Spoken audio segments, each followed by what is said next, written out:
Hello दोस्तों, कैसे हो आप लोग। स्वागत है आपका आपके चैनल प्रतिदिवस अड्डा में। दोस्तों आज हम लोग यहाँ पर देखने वाले हैं डीएलएड सेकंड सेमेस्टर का विज्ञान का क्लास है। जैसा कि आपको पता ही है कि यहाँ पे हम लगातार आपके नोट्स बनवा रहे हैं, तो आप लोग फिर से एक बार पेन और एक कॉपी लेकर बैठ जाइए और आप लोग अपना नोट्स लिखना स्टार्ट कर दीजिए। क्योंकि दोस्तों इस बार का लक्ष्य है 25 में 25। मैं आपको बता दूं कि अगर आप नोट्स बना लेते हो तो आगामी आने वाले सभी टेस्ट क्लास में कहीं ना कहीं आपको बहुत ही फायदा देखने को मिलेगा। क्योंकि ये सारे प्रश्न आपके एग्जाम में या फिर हमारे टेस्ट क्लास में आपके नोट्स से ही बनेंगे। ठीक है दोस्तों, तो लाखों प्रतिशतों का मनपसंद हाथों से लिखा हुआ नोट्स यहाँ पे आपको मिल रहा है। आप लोग लिखना स्टार्ट करिए। जो हमारे भाई बहन नए हैं, जो लोग अभी तक चैनल को सब्सक्राइब नहीं किए हैं, वो लोग भी सब्सक्राइब कर लें ताकि कोई भी क्लास कोई भी अपडेट आपसे मिस ना हो। तो आइए हम लोग चलते हैं आज के पहले क्वेश्चन की ओर। देखिए दोस्तों, यहाँ पे आपको दिख रहा है डीएलएड सेकंड सेमेस्टर विज्ञान क्लास। ठीक है दोस्तों, यहाँ पे आपको सबसे पहले ये लिखना होगा कि हमारी पृथ्वी के चारों ओर स्थित विशाल अंतरिक्ष, जिसमें अनेक प्रकार के असंख्य दोस्तों लिखे असंख्य आकाशीय पिंड विद्यमान है, जिसे ब्रह्मांड कहते हैं। आपके एग्जाम में पूछेगा आपसे कि ब्रह्मांड किसे कहते हैं, आपको लिखना होगा। और मैं आपको यहाँ पे बता दूं कि आपके ब्रह्मांड में क्या क्या होता है। आपके ब्रह्मांड में आकाश, गंगाएं, तारे, ठीक है दोस्तों, तारामंडल, ग्रह, उपग्रह, उल्कापिंड, ठीक है, ये सब आपको ब्रह्मांड में ही देखने को मिल जाएंगे। ओके दोस्तों, इन चीजों को आपको नोट करना होगा और आपको आगे बढ़ना होगा। जिस पूछेगा आपसे एग्जाम में कि सौर मंडल में कितने ग्रह हैं। ठीक है दोस्तों, ग्रहों के नाम यहाँ पे आपको लिखना होगा। तो ग्रहों के नाम की बात करें, इसमें आपका होगा बुध, शुक्र, पृथ्वी, मंगल, बृहस्पति, शनि, अरुण और वरुण। मैं यहाँ पे बता दूं दोस्तों कि सूर्य के सबसे निकट ग्रह कौन सा है। ठीक है दोस्तों, मान लो ये, ठीक है, आपका सूर्य है। ठीक है, ये आपका सूर्य है और सूर्य के सबसे निकट ग्रह आपका कौन सा है। सबसे पहले आपका होगा बुध है, बुध के बाद शुक्र, शुक्र के बाद आपका होगा पृथ्वी, पृथ्वी के बाद आपका होगा मंगल, और मंगल के बाद आपका होगा बृहस्पति, उसके बाद आपका होगा शनि, अरुण और वरुण। कभी कभी होता क्या है, पूछ लेगा आपसे कि सूर्य के सबसे निकट ग्रह का नाम बताइए, तो सूर्य के सबसे निकट ग्रह आपका क्या होगा, बुध होगा। ठीक है दोस्तों, ऐसे क्वेश्चंस आपके एग्जाम में बन जाएंगे। पूछेगा कि सूर्य से बुध की कितनी दूरी है, आपको लिखना होगा कि 6000 दोस्तों, ठीक है, 6 करोड़, ठीक है दोस्तों, 6 करोड़ किलोमीटर की दूरी पर है बुध और सूर्य की दूरी। ठीक है, चलिए आगे बढ़ते हैं। नेक्स्ट यहाँ पे आपको देखने को मिल जाएगा कि सूर्य सूर्य और शुक्र के बारे में। ठीक है, पूछेगा आपसे कि सूर्य और शुक्र की दूरी कितनी है, तो सूर्य और शुक्र की दूरी आपकी हो जाएगी 11 करोड़ किलोमीटर। ठीक है दोस्तों, आपको इन सब चीज़ों को नोट करते हुए आगे बढ़ना है। अगर पूछेगा आपसे कि सूर्य पृथ्वी के कितने ग्रहों के बाद है, आपको लिखना होगा कि 2 ग्रहों के बाद है। ठीक है, यानी आपका बुध और शुक्र के बाद है। पूछेगा आपसे मंगल, ठीक है, मंगल ग्रह को और किस नाम से जाना जाता है, आपको लिखना होगा कि मंगल ग्रह को लाल ग्रह के नाम से जाना जाता है। ठीक है दोस्तों, किस ग्रह से, लाल ग्रह के नाम से भी जाना जाता है। लाल ग्रह किसे कहते हैं, आपको लिखना होगा कि मंगल ग्रह को ही लाल ग्रह कहते हैं। पूछेगा आपसे कि मंगल ग्रह के उपग्रह के नाम बताइए, मंगल ग्रह के उपग्रह के नाम आपको बताना होगा, तो आप लिख लीजिए। हम यहाँ पर आपको हर एक चीज बोल रहा हूँ, लिख लीजिए आप लोग। इसका नाम हो जाएगा आपका फोबोस और डिबोस। ठीक है, मंगल ग्रह के 2 उपग्रह हैं जिसका नाम है फोबोस और डिबोस। पूछेगा आपसे एग्जाम में कि सबसे बड़ा ग्रह कौन सा है। ओके दोस्तों, पूछेगा आपसे एग्जाम में कि सबसे बड़ा ग्रह कौन सा है, आपको लिखना होगा बृहस्पति। देखिए, जितना आपका यहाँ पे लिखा गया है बुध, शुक्र, पृथ्वी, ठीक है, मंगल, बृहस्पति, शनि और गुरु, सबसे बड़ा आपका क्या लिखा हुआ है, सबसे बड़ा आपका लिखा गया है बृहस्पति। यानी आप इसको ट्रिक से भी याद कर सकते हो कि सबसे बड़ा ग्रह हमारा हो जाएगा बृहस्पति। ठीक है दोस्तों, चलिए आगे बढ़ते हैं। नेक्स्ट यहाँ पे आपका है शनि। अब हम थोड़ा शनि पर भी बात कर लेते हैं दोस्तों। ठीक है, शनि का सबसे बड़ा प्राकृतिक उपग्रह है, ठीक है दोस्तों, टाइटन। लिख लीजिए आप लोग, टाइटन। ठीक है, टाइटन, टाइटन, ठीक है, टाइटन आपको जाएगा। टाइटन शनि का सबसे बड़ा उपग्रह है। ठीक है दोस्तों, टाइटन शनि का सबसे बड़ा उपग्रह के अंतर्गत आपका आ जाएगा। चलिए, सूर्य से इसकी दूरी है 142 करोड़ किलोमीटर। ठीक है दोस्तों, सूर्य से इसकी दूरी है, शनि और सूर्य की दूरी है 142 किलोमीटर। मैं यहाँ पे आपको बता दूं कि दोस्तों किलोमीटर से क्वेश्चंस आपके कम बनते हैं, लेकिन आपको जानना आवश्यक है। अब यहाँ देखिए, यहाँ पे आपका लिखा गया, यहाँ पे आपको लिखना होगा कि अरुण, ठीक है दोस्तों, अरुण के 27 उपग्रह हैं। कितने हैं? अरुण के आपके 27 उपग्रह देखने को मिल जाएंगे। कितने उपग्रह हैं? 27 उपग्रह की देखने को आपको मिल जाएंगे। उस तरीके अरुण ऐसे क्वेश्चंस आपको देखने को मिल जाएंगे। चलिए आगे बढ़ते हैं, और यहाँ पे आपको लिखना होगा उपग्रह। ठीक है, आप लोग हेडिंग डालते हुए आगे बढ़ते रहिए। चंद्रमा पृथ्वी की परिक्रमा करता है। पृथ्वी की परिक्रमा कौन करता है? चंद्रमा करता है, इसलिए चंद्रमा पृथ्वी का उपग्रह हो जाएगा। पूछेगा आपसे एग्जाम में कि चंद्रमा का पृथ्वी का उपग्रह कौन है? तो चंद्रमा है। क्यों है? क्योंकि चंद्रमा पृथ्वी का चक्कर लगाता है, परिक्रमा करता है, इसीलिए चंद्रमा पृथ्वी का उपग्रह के अंतर्गत आ जाएंगे। अब दोस्तों यहाँ पे ठीक है आपको देखने को मिल जाएंगे आकाश गंगा और तारामंडल में अंतर। पहले हम आइए यहाँ पे कुछ जान लेते हैं आकाश गंगा के बारे में। जो चीज आपको बोलती हुई जा रहा हूँ उसको भी आप लोग लिखते हुए आगे बढ़ते रहिएगा। अगर बात करें आकाश गंगाएं कितने प्रकार की हैं, आकाश गंगा कितने प्रकार की हैं, आपको लिखना होगा कि आकाश गंगा 2 प्रकार की हैं। कितने प्रकार की हैं? 2 प्रकार की हैं। पहला आपका हो जाएगा दीर्घ वृत्ताकार ग्लेसी और अनियमित, ठीक है दोस्तों, अनियमित ग्लेस्की। ये आपके 2 नाम अलग अलग हो जाएंगे। अगर पूछेगा आपसे अंतर के बारे में, तो अंतर यहाँ पे आपको दिख रहा है। आप चाहो तो इसका स्क्रीनशॉट खींच सकते हो या फिर आप इसे नोट भी कर सकते हो। ठीक है, बस इसको आपको याद करना होगा। इसमें है पहला हेडिंग आपका आकाश गंगा है। ठीक है दोस्तों, ग्लेस्की हजारों अरब तारों का समूह होता है। इसका कोई निश्चित आकार नहीं होता। ठीक है दोस्तों, ब्रह्मांड में हजारों अरब ग्लेस्की हैं। जैसे यहाँ पे आपका है कि तारामंडल कुछ ही तारों का समूह होता है। दूसरा आपका है इसका आकार किसी जीव जंतु से मिलता जुलता रहता है। ब्रह्मांड में मात्र 88 तारामंडल हैं। कितने हैं? 88 तारामंडल आपको देखने को मिल जाएंगे। दोस्तों आइए आगे बढ़ते हैं। जो हमारे भाई बहन अभी तक चैनल को सब्सक्राइब नहीं किए हैं, सब्सक्राइब कर लें, ताकि कोई भी अपडेट, कोई भी प्रैक्टिस सेट, कोई भी नोट्स आपसे मिस ना हो। आप लोग राइटिंग पर मत जाइए, ठीक है, क्योंकि दोस्तों लिखना उसके बाद आप तक भेजना कहीं ना कहीं टाइम लगता है दोस्तों। ठीक है, इसलिए थोड़ा सा जल्दबाजी में दोस्तों आपको अच्छा चीज देने की पूरी प्रयास किया जाता है। जैसे यहाँ पे आपका है तारे और ग्रहों में अंतर। क्या दोस्तों क्या है? तारा और ग्रह में अंतर यहाँ पे आपसे कहा गया है। यहाँ पे पहला आपका होगा तारे स्वयं के प्रकाश को प्रकाशित होते हैं। दोस्तों तारे स्वयं के प्रकाश से, ठीक है, प्रकाश से प्रकाशित होते हैं। दूसरा यहाँ पे आपका है कि तारा उष्मा एवं प्रकाश ऊर्जा के स्रोत होते हैं। तारे झिलमिलाते हैं। ब्रह्मांड में हजारों अरब तारे आपको देखने को मिल जाएंगे। तारे का आकार बहुत बड़ा होता है, लेकिन हम सबको पृथ्वी से देखने पे बहुत ही पिद्दी सा दिखता है। ठीक है, चलिए अब यहाँ बात करते हैं ग्रहों की। ग्रह दोस्तों, ग्रह यानी तारों, यानी सूर्य के चारों ओर चक्कर लगाते हैं। ग्रह जो है सूर्य के चारों ओर चक्कर लगाते हैं। और यहाँ पे आपका है ग्रह स्वयं के प्रकाश से प्रकाशित नहीं होते हैं। दोस्तों यहाँ बिल्कुल सही है, तारा अपने स्वयं के प्रकाश से प्रकाशित होता है, लेकिन ग्रह स्वयं के प्रकाश से प्रकाशित नहीं होता है। जैसे यहाँ पे आपका है ग्रह कभी नहीं झिलमिलाता, ठीक है, लेकिन तारे झिलमिलाते हैं। यहाँ पे आपका चौथा है सौरमंडल में 8 ग्रह हैं। दोस्तों कितने ग्रह हैं? 8 ग्रह आपको देखने को मिल जाएंगे। और नेक्स्ट यहाँ पे आपका है कि ग्रह पृथ्वी से अधिक दूर नहीं होते हैं। ओके दोस्तों, ग्रह पृथ्वी से अधिक दूर नहीं होते हैं। और नेक्स्ट यहाँ पे आपको देखने को मिल जाएगा चंद्र ग्रहण और सूर्य ग्रहण। यहाँ से प्रश्न आपके जरूर बन जाते हैं। चंद्र ग्रहण और सूर्य ग्रहण की बात यहाँ पे की जा रही है। तो आप लोग एक चीज जान लीजिए कि चंद्र ग्रहण कब लगता है?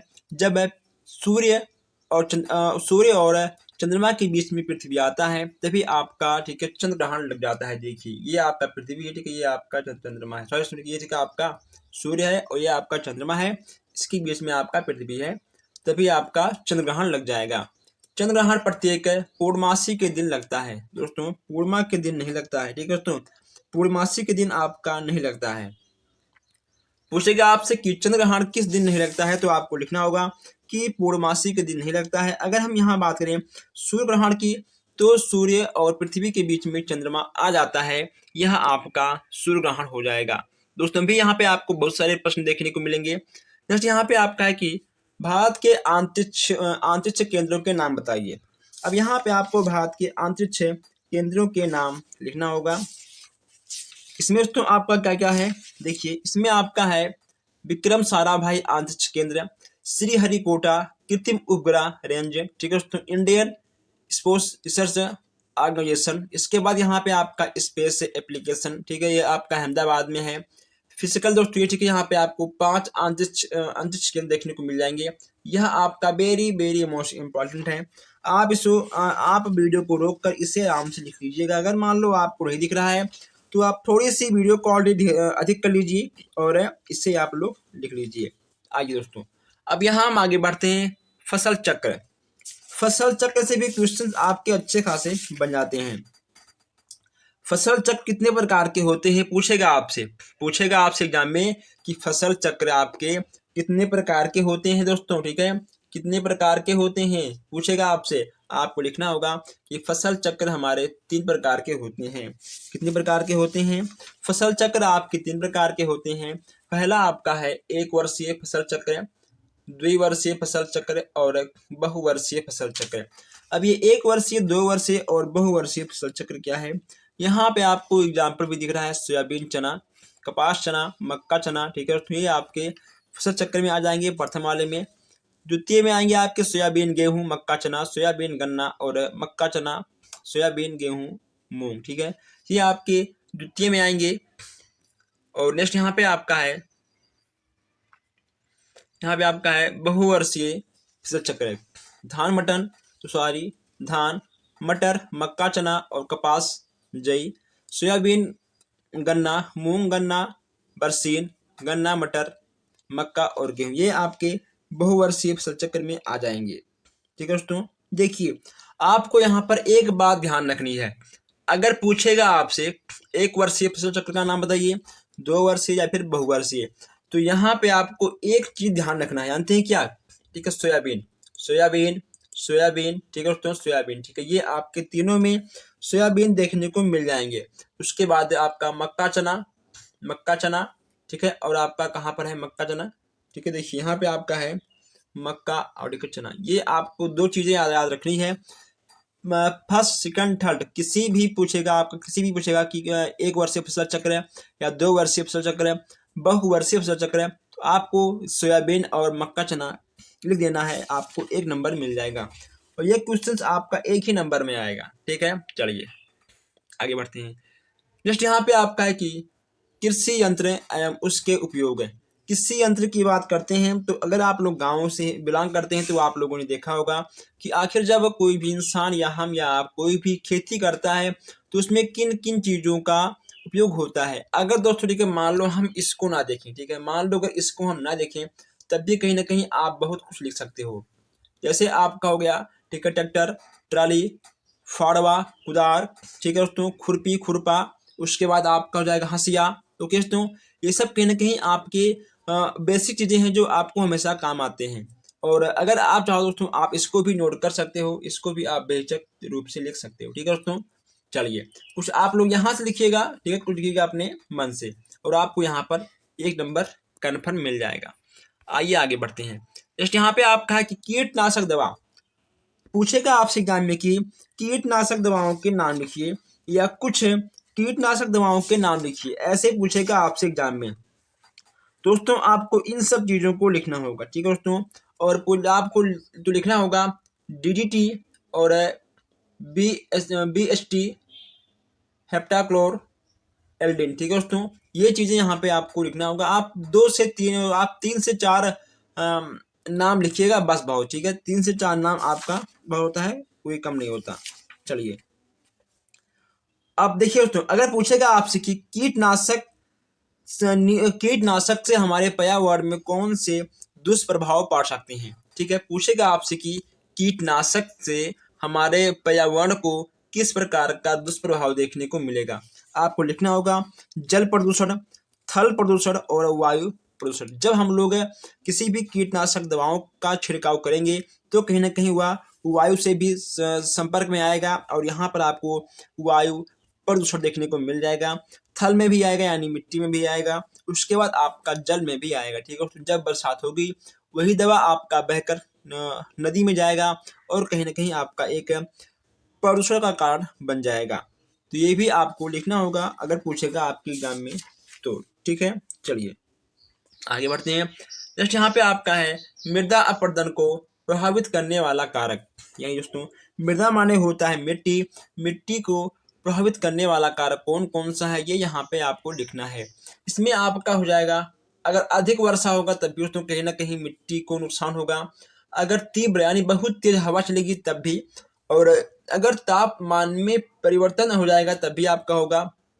दोस्तों अगर देखिए आपकी भूमि ढलान पर है, अगर बरसात होगी तो आपकी मिट्टी बह जाएगी, तो भूमि का ढाल भी, तो भूमि का ढाल भी कहीं ना कहीं यह आपका अपरदन का कारण बन जाएगा। वनों की कमी, अगर तो मान लो हम लोग वन कम लगाएंगे तो मिट्टी का कटाव अधिक होता है। ठीक है दोस्तों, जब हम लोग वन लगाते हैं तो मिट्टी कटाव कम होता है और मिट्टी हमारी जो उपजाऊ होती है वह कहीं भी बहकर नहीं जाती है। तो इन सब चीज़ों को आपको लिखना होगा। कभी कभी पूछ लेगा आपसे कार्य का सूत्र। ठीक है, तो आपका होगा कार्य बराबर बल गुणे स्थानांतरण। ठीक है, ये आपके यहाँ पर देखने को मिल जाएंगे। चलिए नेक्स्ट यहाँ पे आपका है ऊर्जा। ऊर्जा आपका है किसी वस्तु की कार्य करने की क्षमता को उस वस्तु की ऊर्जा कहते हैं। किसी वस्तु की कार्य करने की क्षमता को उस वस्तु की ऊर्जा कहते हैं। और यहाँ पे आपका है ऊर्जा का मात्रक सीजीएस पद्धति में दान होते हैं। ठीक है, ऊर्जा के मात्रक में, और एमकेएस में न्यूटन मीटर अथवा जूल आपका हो जाएगा ऊर्जा का मात्रक।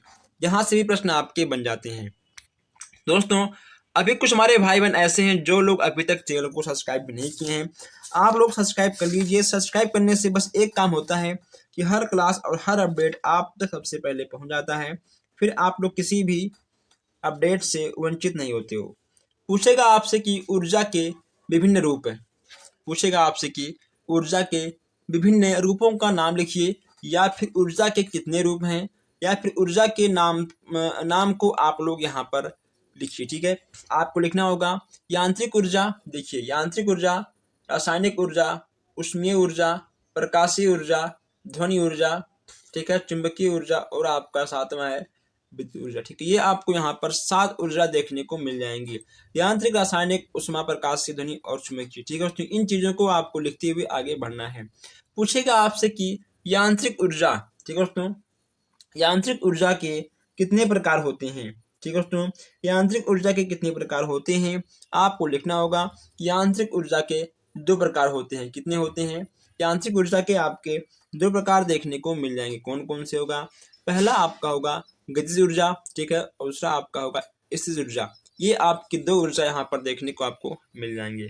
चलिए अब यहाँ पे आपका रासायनिक ऊर्जा पूछेगा। ठीक है दोस्तों, पूछेगा यहाँ पे आपका रासायनिक ऊर्जा के भी बारे में। हमारे शरीर के भोजन से ऊर्जा मिलती है। दोस्तों जब हम लोग कुछ भी खाते पीते हैं, ठीक है, तो कहीं ना कहीं हमारी बॉडी को ऊर्जा मिलती है। यह आपका किस में आएगा? यह आपका आएगा रासायनिक ऊर्जा में। भोजन के पचने पर ऑक्सीजन की उपस्थिति रासायनिक क्रियाएं होती हैं। ओके दोस्तों, इसी ऊर्जा से हमारा शरीर कार्य करता है। भोजन में ऊर्जा रासायनिक ऊर्जा के रूप में संचित होता है। ओके, जैसे यहाँ पे आपको देखने मिल जाएगा भाप के इंजन, कोयला, कार में पेट्रोल, ठीक है, डीजल, ये सब भी आपके रासायनिक ऊर्जा के अंतर्गत आ जाएंगे।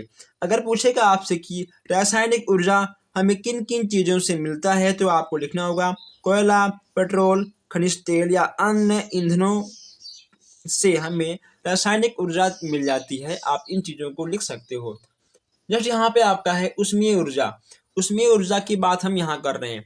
उष्मा का मात्रक है किलो कैलोरी एम जूल होता है। उष्मा का मात्रक क्या होता है? किलो कैलोरी एम जूल आपका हो जाएगा। सूर्य से ऊर्जा मिलती है। हम दोस्तों हमें गर्मी का अनुभव होता है। ठीक है दोस्तों, जब सूर्य का प्रकाश हमारे बॉडी पे पड़ता है हमें गर्मी का अनुभव होता है। यह आपका एक प्रकार का उष्मीय ऊर्जा यानी उष्मा ऊर्जा कहलाएगा। क्या कहलाएगा? आपका उष्मा ऊर्जा आपका कहलाएगा। यहाँ पे आपका है कि उष्मा एवं ताप में अंतर।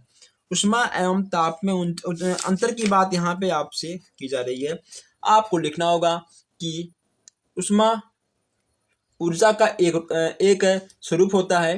दूसरा आपका है ऊष्मा के मात्रक जूल, कैलोरी एम किलो कैलोरी हैं, और ताप का मात्रक OCOF OK OR होते हैं। ठीक है दोस्तों, पूछेगा यहाँ पे आपसे जैसे ताप। ठीक है, ताप के बारे में आपको लिखना होगा। ताप वस्तु की ऊष्मीय अवस्था को व्यक्त करता है। उसके बाद यहाँ पे आपका ताप का मात्रक है CFK ये आपके यहाँ पर देखने को मिल जाएंगे।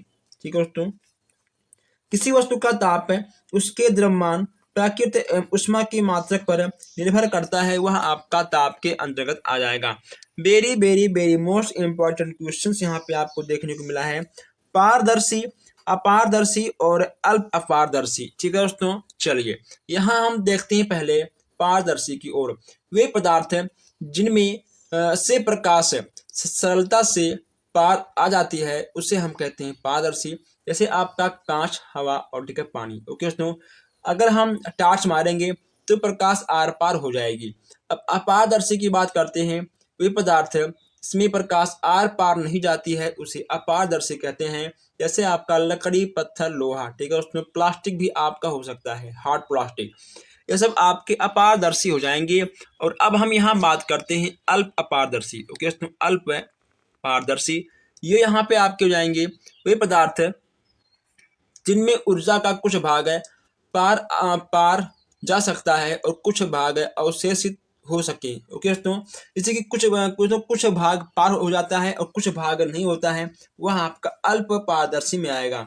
जैसे तेल लगा कागज है, ओके दोस्तों, घिसा हुआ कांच, ये सब कहीं ना कहीं आपके कुछ प्रकाश को बाहर करेंगे और कुछ को नहीं करेंगे। ये आपके अल्प अपारदर्शी में देखने को आपको मिल जाएंगे। नेक्स्ट यहाँ पे आपका है चुंबकीय ऊर्जा।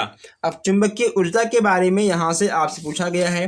तो दोस्तों, अगर चुंबकीय ऊर्जा की बात करें तो किसी लोहे की वस्तु को लोहे पर चिपकने और दिशाओं का पता लगाने में कहीं ना कहीं चुंबक का बहुत बड़ा महत्वपूर्ण होता है। ओके दोस्तों, पूछेगा आपसे कि चुंबक कितने प्रकार के होते हैं। आपको लिखना होगा कि चुंबक हमारे दो प्रकार के होते हैं। पहला आपका होगा प्राकृतिक चुंबक और दूसरा आपका होगा कृत्रिम चुंबक। ठीक है, प्राकृतिक और कृत्रिम चुंबकीय आपके चुंबक दो प्रकार के हो जाएंगे।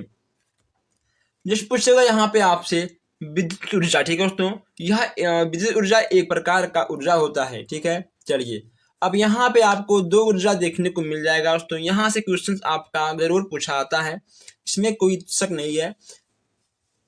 आणविकरण ऊर्जा, ठीक है दोस्तों, और नवीनीकरण ऊर्जा, ये यहाँ पे आपके हो जाएंगे कोयला, कोयला, प्राकृतिक गैस और पेट्रोलियम। ये आपके ऊर्जा समाप्त हो सकते हैं। ओके दोस्तों, जो ऊर्जाएं आपकी समाप्त होती हैं उन्हें कहते हैं अनवीनीकरण ऊर्जा। ठीक है, जो आपकी ऊर्जा समाप्त होती हैं उन्हें कहते हैं अनवीनीकरण ऊर्जा, और जो आपकी समाप्त नहीं होती हैं उन्हें कहते हैं नवीनीकरणीय ऊर्जा। ठीक है, यानी आपका पवन ऊर्जा, सौर ऊर्जा, ठीक है, और जल ऊर्जा, ये आपकी ऊर्जाएं काफी ज्यादा समाप्त होने वाली ऊर्जा है। नेक्स्ट यहाँ पे आपका है ऊष्मा संरक्षण की विधियां।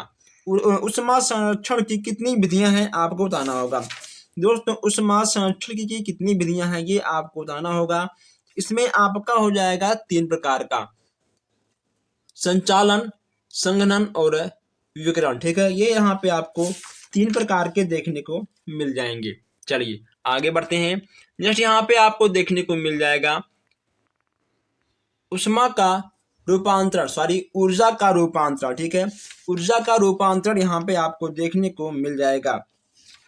दोस्तों, ऐसे क्वेश्चंस को आपको लिखना बहुत ही आवश्यक है। ये क्वेश्चंस आपके एग्जाम में आ ही जाते हैं।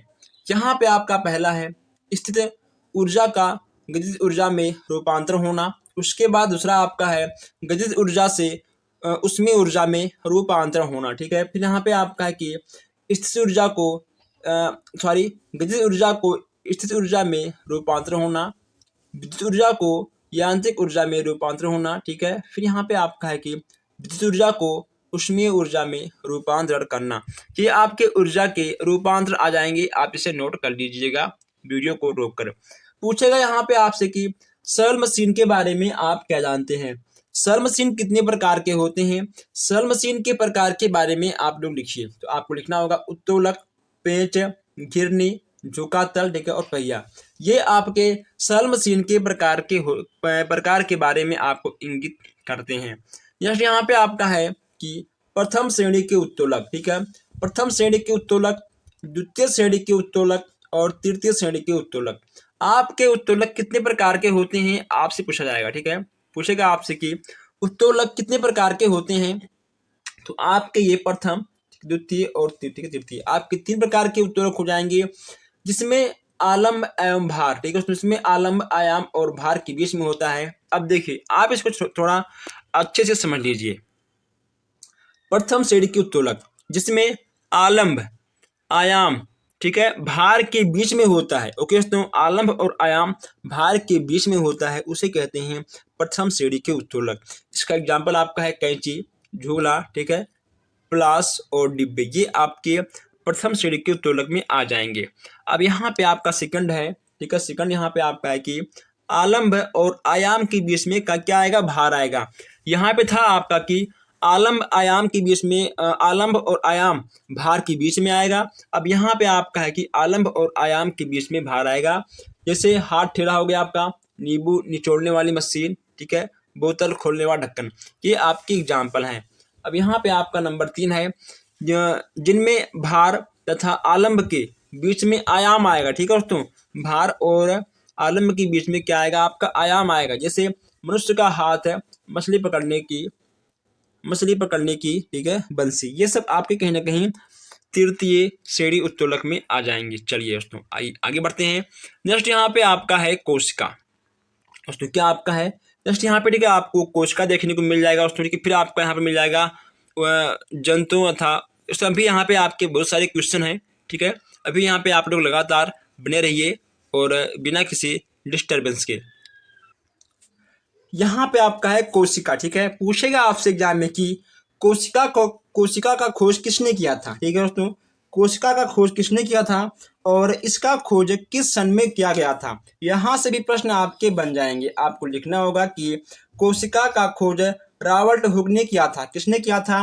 रॉबर्ट हुक जी ने किया था। कब किया था? आपका किया था 1665 में, ठीक है दोस्तों, रॉबर्ट हुक जी ने किया था। जैसे यहाँ पे आपका है कि सन 1831 में, ओके दोस्तों, सन 1831 में रॉबर्ट ब्राउन ने कोशिका के केंद्रों की खोज की थी, ठीक है, रॉबर्ट हुक जी ने आपके कोशिका की खोज की थी और रॉबर्ट ब्राउन जी ने कोशिका के केंद्र की खोज की थी। इन दोनों में अंतर है, आप इसे अलग अलग लिख लीजिएगा वरना आप भूल जाओगे, ठीक है। चलिए अब यहाँ पूछेगा आपसे कि एक कोशिकीय जीव के नाम लिखिए, एक कोशिकीय जीव के नाम लिखिए और बहुकोशिकीय जीव के नाम लिखिए।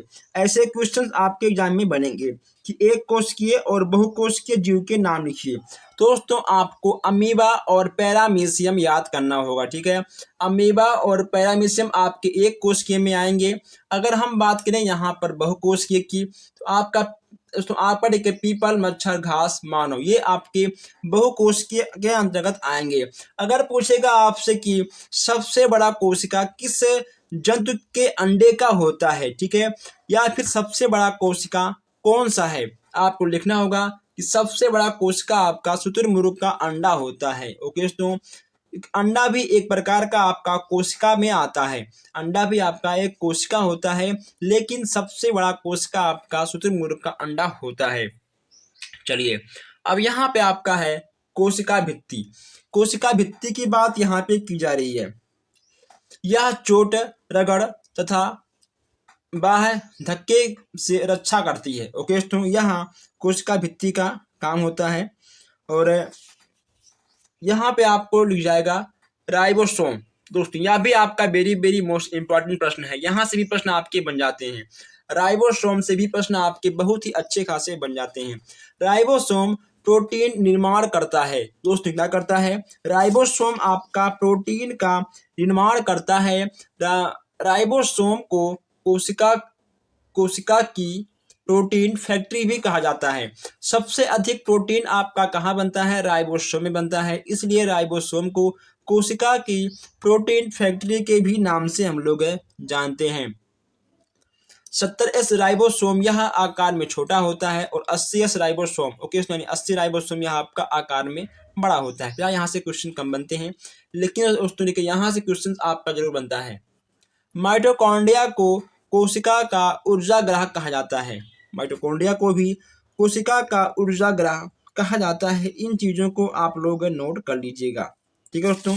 ये प्रश्न आपको हर जगह देखने को नहीं मिलता है, ठीक है। लाइबोसोम, दोस्तों आप एक चीज और लिखिए, लाइबोसोम में 24 एंजाइम होते हैं, ठीक है। लाइबोसोम में कितने एंजाइम होते हैं लाइबोसोम में, ठीक है दोस्तों। लाइबोसोम में आपका 24 एंजाइम देखने को मिल जाएगा। यहाँ देखिए, यहाँ पे आपको दिख रहा है कि लाइबोसोम में 24 एंजाइम आपको देखने को मिल जाएगा। इसको भी आप लोग नोट कर लीजिएगा। जस्ट यहाँ पे आपका है कि जंतु तथा वनस्पति कोशिका में अंतर। अब आपको यहाँ पे अंतर बताना है कि आखिर जंतु और वनस्पति कोशिका में क्या क्या अंतर होगा। इसमें आपका होगा जंतु कोशिका में, जंतु कोशिका का आकार निश्चित होता है और इसमें कोशिका भित्ति नहीं होती है। इस कोशिका में हरित लवण नहीं होते हैं। इसमें रसधानी सूक्ष्म होती है। यह आपका हो गया जंतु कोशिका। और यहाँ पे आपका है वनस्पति कोशिका, इसका आकार निश्चित नहीं होता है, ठीक है दोस्तों। देखिए यहाँ पे इसका आकार निश्चित होता है और इसमें आपका नहीं होता है। इस कोशिका में हरित लवण पाए जाते हैं और उसमें नहीं होता है। इसमें रसधानी बड़ी होती है, ठीक है दोस्तों, लेकिन इसमें आपका होता है सूक्ष्म। और इनमें सेंट्रोसोम नामक भाग नहीं पाया जाता है। इन चीज़ों को आपको नोट करते हुए आगे बढ़ते रहना है। जैसे यहाँ पे आपका है उत्तक, ओके दोस्तों। उत्तक यहाँ पे आपका है कोशिका विभाजन द्वारा उत्तक बनते हैं। उत्तक कैसे बनते हैं पूछेगा आपसे, तो आपको लिखना होगा कि कोशिका विभाजन के द्वारा ही उत्तक का निर्माण होता है। और नेक्स्ट यहाँ पे आपका आएगा कि उत्तक के दो भागों के नाम लिखिए, या फिर उत्तक कितने प्रकार के होते हैं, उत्तक को कितने भागों में बांटा गया है। ऐसे क्वेश्चंस आपके बन जाएंगे। आपको लिखना होगा उत्तक को 2 भागों में बांटा गया है, ओके दोस्तों। कितने भागों में, 2 भागों में बांटा गया है। यहाँ पे आपको लिखना होगा कि जाइलम, जाइलम और दोस्तों लिखे फ्लोएम। जाइलम और फ्लोएम से क्वेश्चंस आपके जरूर बन जाते हैं। इसको भी आपको लिखना होगा। यह 4 प्रकार के कोशिकाओं से मिलकर बनता है। जाइलम 4 प्रकार के कोशिकाओं से मिलकर बनता है। और अगर बात करें तो फ्लोएम की, यह एक जीवित संवाहक उत्तक होता है, ठीक है दोस्तों। तो इन दोनों को आपको लिखकर और अपने नोटबुक में नोट कर लेना है। अगर किसी भी क्वेश्चन में आपको कोई भी डाउट होता है तो आप बेशक हमसे कमेंट बॉक्स में पूछ सकते हैं। कमेंट बॉक्स आपका है, आप उसका उपयोग करिए। और डिस्क्रिप्शन में आपको लिंक मिल जाएगा, आप वहाँ से भी जाकर व्हाट्सएप नंबर आप ले सकते हो। आप व्हाट्सएप में भी ग्रुप हो सकते हो, ओके दोस्तों। आप व्हाट्सएप ग्रुप में भी ऐड हो सकते हो। और आप लोग प्लीज़ इस वीडियो को अपने दोस्तों तक शेयर करिएगा। हम मिलते हैं फिर आपसे नेक्स्ट क्लास में। Thank you.